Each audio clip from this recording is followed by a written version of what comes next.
শুভ দুপুর বন্ধুরা, রান্নাঘরে শিখেছি কিন্তু রান্না করার জন্য। গরম কেমন জানিও কমেন্টসে নিশ্চয়ই। আমাদের এখানে প্রচন্ড গরম, কিন্তু গরম হলে তো আর হবে না, রান্নাঘরে আসতেই হবে, খাবার বানাতেই হবে। তো আজকে কিন্তু আমার রান্নাঘরে কিন্তু একটা স্পেশাল ডিশ হচ্ছে, সেটা হলো ডিমের ভাপা। ডিম ভাপা খেতে কে পছন্দ করো নিশ্চয়ই কমেন্টসে কিন্তু জানিও। কিন্তু আমি আজকে প্রথম ট্রাই করছি ডিমের ভাপা, যেহেতু বাড়িতে ডিমের ভাপাটা কেউ কেউ খায় না, ওরা সবসময় অমলেট বলো ডিমের পোস্ট মানে খেতে পছন্দ করে।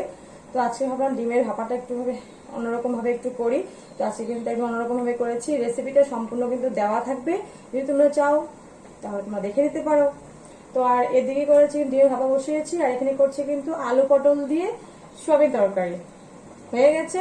উপরে দিয়ে দিব কিন্তু ধনিয়া পাতা। প্রায় রেডি হয়ে গেছে তরকারি। আর যেহেতু আমরা বাঙালি, তো চিনি তো একটু দিতেই হবে, কি বলো? বাঙালিরা তো যে কোনো তরকারি চিনি দেয়, তাই তো?